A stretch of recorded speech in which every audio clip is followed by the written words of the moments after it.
학생 전도사입니다. 저는 모태신앙입니다. 아버지는 목사님이시고 어머니는 전도사님이십니다. 더군다나 1학년 2학기쯤에 학교를 그만두고 홈스쿨을 했기 때문에 다른 아이들보다 순수했습니다. 그러나 저는 책을 좋아했기 때문에 책을 통해 세상의 가치관이 저에게 들어오기 시작했습니다. 제 교회에는 작은 도서관이 있어 그 안에서 책을 많이 읽을 수 있었습니다. 그 도서관 안에는 신학책, 하나님에 대한 책도 있었지만 세상의 일반 책들도 많았습니다. 그러다 보니 저의 교회에 가는 이유가 예배 드리고 싶어서가 아니라 책을 읽을 수 있었기 때문에로 분지되었습니다. 또 어릴 때 저에게 주어진 스마트폰과 교회 안에 있는 친구들이 가지고 있는 세상적인 관점 때문에 그 세상적인 관점들이 제 안에 자리 잡기 시작했습니다. 2020년 9월 IM 선교회를 알고 나서 에스라 미니스트리에 입학하게 되었습니다. 에스라를 다니며 신학적인 부분들, 생활 영역과 학습 훈련받았고 사역도 많이 했습니다. IM 내부에서는 크고 작은 캠프들에 참가하면서 하나님을 만났고 훈련도 받았고 말씀도 많이 알게 되었지만 여전히 하나님 때문에 기꺼이 제 삶의 방식을 바꾸기를 원하지 않았습니다. 그렇게 하나님 없는 삶을 살며 2020년, 2021년을 보냈습니다. 저는 하나님이 기뻐하시지 않는 그런 모습으로 살다가 2022년 초반기부터 점점 성장하여 열심히 기도하고 더 열심히 땀 흘리며 뛰며 찬양하기를 기뻐하게 되었습니다. 하지만 그 모습은 에스라 안에서뿐이었지 에스라 밖에서는 그 모습이 더 이상 이어지지 않았습니다. 여전히 저의 삶의 기준이 하나님의 말씀이 아니라 제가 가지고 있던 세상적인 관점이었습니다. 저도 모르게 세상적인 기준으로 친구들과 저 자신을 판단하며 제가 그 기준이 맞지 않을 때에는 그 기준에 맞지 않는 나를 채찍질하며 살았습니다. 저는 그 안에서는 찬양도 기도도 하지 않았습니다. 제가 배운 대로라면 제가 교회 가운데서 뜨겁게 찬양하고 기도하며 설교를 열심히 듣고 아멘으로 화답하여 내가 불이 되어 죽어가는 다음 세대를 살려야 하는데 오히려 제 친구들의 세상적인 관점에 노출되어 반대로 제 영이 죽어가고 있었습니다. 모든 사람에게는 아무에게도 말하고 싶지 않은 죄가 하나쯤은 있을 것입니다. 저에게도 그런 죄가 몇 가지가 있었습니다. 저는 에스라에서 훈련시키는 것들을 통해 하나님께서 나에게 원하시는 것이 무엇인지 알게 되었습니다. 그러나 제 안에는 하나님께서 원하시는 연관이 없었습니다. 저도 그런 저를 보며 하나님께서 원하시는 것들을 갖추고 싶다. 그 죄를 멈추고 다시 하나님 앞으로 돌아오고 싶다는 생각을 했습니다. 그러나 정신을 차려보면 어느 순간인가 하나님께서 싫어하시는 그 죄를 짓고 있었습니다.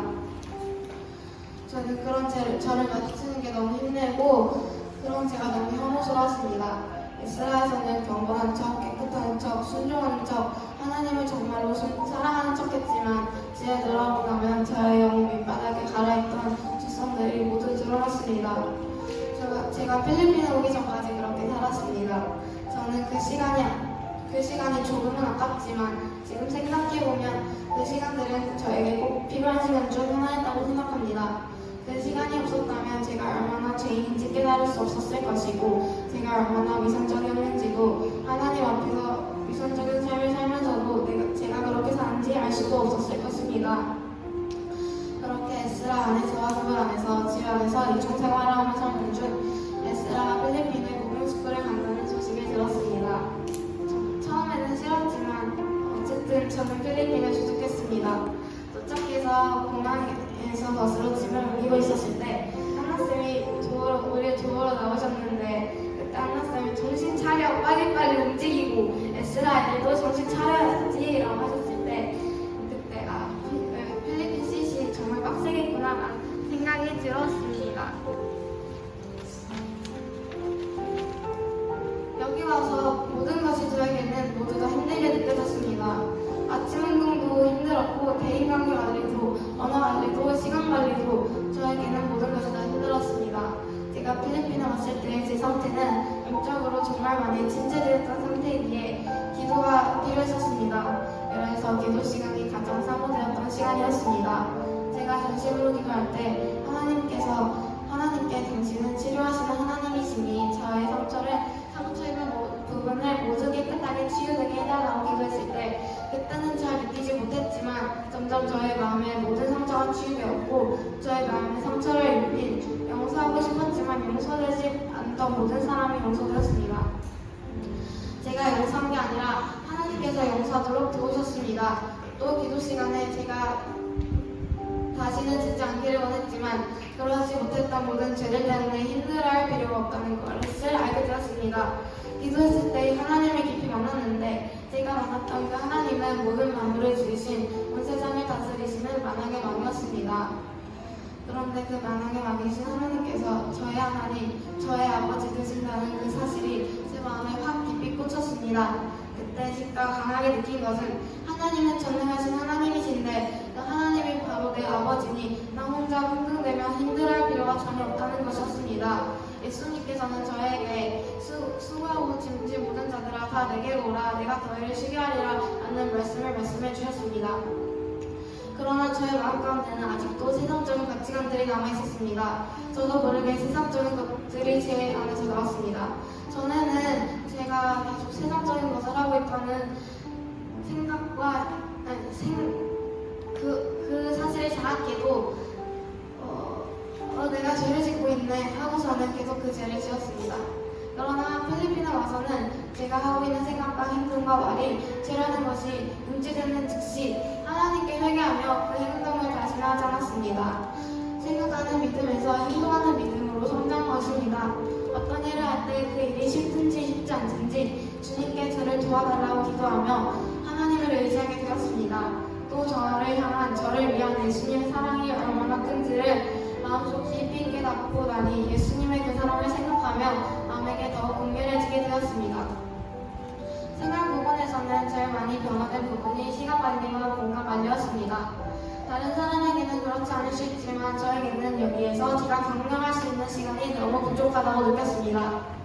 그러니 쉬는 시간에 다 쓰지 못한 마인드를 쓰고 다음날 스케줄을 계획하고 제가 해야 하는 숙제들을 했습니다.